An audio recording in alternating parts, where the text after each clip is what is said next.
Welcome to the Acacia Cafe. Oh, well, darling. This is fascinating. Yeah. Very cute. Yes, I managed to book the place all to ourselves for tonight. After all, it is quite a special Wow. occasion. How extravagant. So Florence is taking me to this restaurant and oh my god, it's so cute. And I think he might propose tonight. Ooh! I'm guessing this is where we're sitting. Yes, and under well, pretty much the only light. Oh, it's so romantic. Indeed. But I want tonight to be all about us. So, tell me, what have you been up to since we last met? Well, hello there. I'm Brian with an I. Well, darling, I've been shopping here and there, getting some accessories, and I'm booking some vacations I need to have upcoming, and what else? Yes, it's Brian, but with an I and Brian, it just sounds more elegant. So, my mother called, wretched woman. She's doing okay. Oh, and I'm a material girl, and I fucked your mom. But enough about me. What about you, Florence? Oh, I've been just fine. Doing business. Business is good. Business is well. That's pretty much all my life is at the moment. Just hard focusing on that. After all, Wonderheart is coming up on its 2-year anniversary of being opened. Did I say 2 years? Time gets too fast sometimes. It feels like it's only been 2. Something like that. Oh, wow. Which is quite the coincidence. It's been more like 4 years, something like that. Since it's about 3 months since we started dating. Too long. I'm getting old. Look at me. I think I found the grey hair the other day. Well, it's been such a blast so far. Not used to it. I don't like it. Want it to change, please. Thank you. So that means that we've got 2 things to celebrate tonight. I'd say cheers to that, but I don't have a glass. Oh, that's true. Yeah. A waiter should be Oh, you're such a hard worker. It is something that I have to do, managing the business and everything. However, there are quite a few stresses under working at a place like that. Oh, why is that, darling? Why is there stress at your work? Because there's a very big competitor in the animatronic entertainment food industry that I think you may have heard of. It's kind of a small place. It's a Fazbear Entertainment, something like that. Oh, Freddy Fazbear's Corporation. Oh, I've heard of it. Yes. At least this one listens to my incoherent ramblings. Unlike some others, they actually appreciate when I speak. The CEO of that place keeps trying to hound me, keep trying to buy out my location, but I keep telling him, no, I'm not interested. I'm not interested in any kind of offer that he may be trying to give me. My location is fine, I'm doing fine, it's the most profitable that it's ever been. Although, to be fair, their mind is filled with nothing but shopping and trips to Hawaii. So I can understand why he's coming after me, but it's just getting annoying at this point. Course, all the darling. offers. I can only take so much heat. Yes. Your place is so extravagant and it's making you so much money, so I wouldn't even put a sell on that. You do you, babe. Of course, I don't know a single other location with a teacup on top. Not much for a conversation, that one. Yes. Well, I think you should just stick to your roots and not sell. Of course, yes, you understand me. You understand me Of course completely. I do. Of course. But that is not everything, unfortunately. Oh, darling, do tell. Oh, if you insist. Anyway, some of the workers there, the daytime staff, well, they've been poking around their noses where it does not belong, trying to dig up secrets about the cafe and even sticking around for night shift. I don't pay them to be there at night shift, and yet they willfully show up anyway. The cafe isn't open, We close at You 9. should fire them. Get someone new. Oh, I would, but one of them old and is also such new. a diligent worker, and the other one Oh. is cheap. Okay, I can see that. So I'd say they're valuable, but they're really not. I could find other people, darling, but anything you it's say. the whole effort of going through the interview process. Where do you see yourself in 5 years? It's just a whole mess to go through. But I can only imagine. Well, there's a lot to talk about work, isn't it? I don't mind because Florence works so much to, maintain a successful lifestyle, but that's not even the worst of it, though. One of the staff members in particular, they've been complaining a lot. It's not even. It's not even a daytime work. It was the night guard, and they were talking about how much stress is being put on them. But there's not even been a single robbery or a break-in or anything that was caught on camera.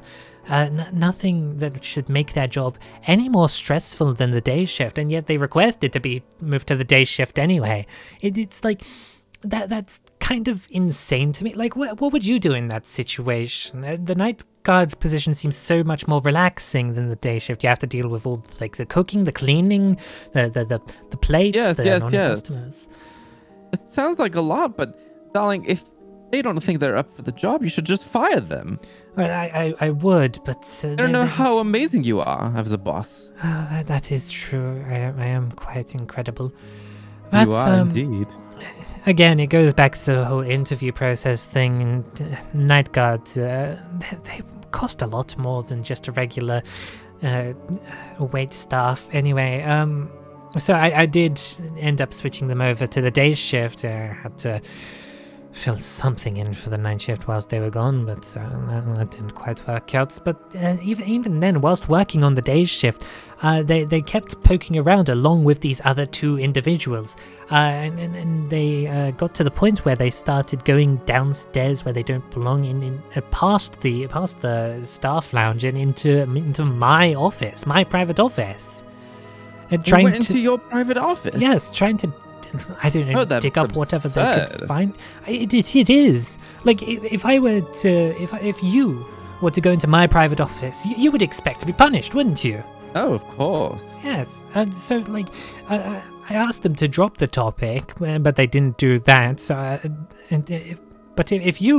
if I asked you to drop the topic, you would just drop it like that. You wouldn't go poking your nose around where it doesn't belong, would you? Exactly. Yes, I would. Yes, but My boss. So why would you possibly keep looking for the things that you couldn't possibly understand? It just gets to that point where it's incredibly frustrating. But then you keep looking and you keep digging, and when you do find it out, and Yes. you will, you expect me to answer for the stuff that is above your pay grade? Like, no, that's completely asinine and ridiculous. You shouldn't have been poking around in the first place, wouldn't you agree? Of course, darling. Yes, of course. And even if in this situation that we are dating, you can't expect to get all of the answers immediately, especially if it pertains to sensitive information about the company. Some things have to be kept between me and myself and I. Exactly, because you're the boss. I am the boss. Everyone should respect you. I demand respect, and I deserve it. I am Yes, the one darling, paying their paychecks. Yes. Where's that server? I don't know. Is this one of those things that you have to QR code? Is there an app for this? There might be. I'll keep talking while I look for it. So then, even if I then go about punishing you correctly, and move you back to the night shift, so where you won't be doing any more problems with these two nosy individuals, you proceed to complain more.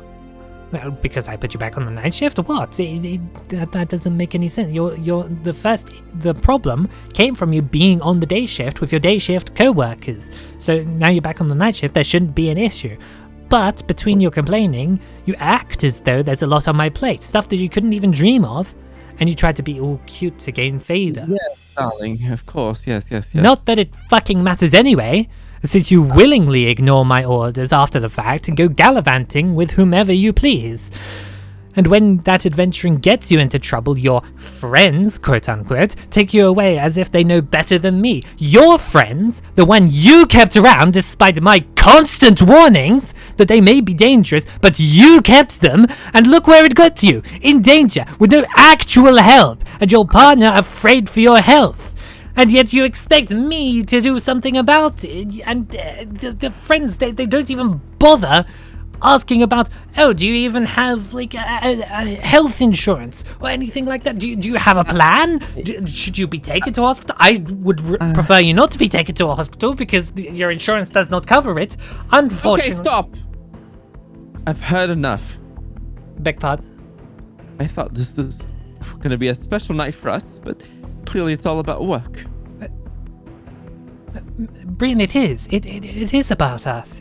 No, you've been speaking about work the whole entire time. Not once have you spoken about us. I didn't even notice I did my hair tonight just for you. It looks lovely, darling. It's wonderful. You've just been talking about work. That is all I ever hear is work. It is a lot on my plates, but tonight is about you and I. It doesn't seem that way. But where is Maybe that we waiter? should reschedule for another time. I don't see why. I'll call you later, Florence. Brian. Fuck! How dare they fucking leave me? Tonight was supposed to be about us. It's not my fault they started asking about work. I shouldn't have yelled at Brian like that. It's not their fault. It's Buttercup's. Pluto. God, they infuriate me so. They're getting on my nerves so often. Too often, in fact. And it all comes back to Dylan. The bastard. I should have punched him in his smug fucking face that night. Oh, who knows what the fuck he's up to now. What he's doing with their body. Oh god. Oh god, no, what if he finds out about them? It's okay. He's a moron, he shouldn't look into it too much. No. But if he brought them to a hospital... But it's Pluto's fault for not trusting me. I told them not to trust anyone else. And yet there they are, gallivanting off with Dylan. How is he supposed to take care of them anyway? He doesn't do anything, he just sits there being depressed, pretty depressed. Maybe I should have forced them to stay away from him. But that would involve messing with their memories, and that's a slippery slope. If I messed with them any more than I already have, then it could affect things that I don't mean to. Why is this so fucking hard to deal with? Picking and choosing which memories could be dangerous, but I might be being too cautious about it. Too cautious, like I'm too generous, I'm too nice. The fact that I've stayed patient this long is evident of that. Maybe I should just go balls to the wall. Fuck it! Ruin everything. Like they've ruined their relationship. They ruin everything they touch. So why should I be generous? Why should I be nice? Everyone takes me for granted anyway, so maybe I should stop everything I'm doing. I'll focus more on what they are. And there's only one way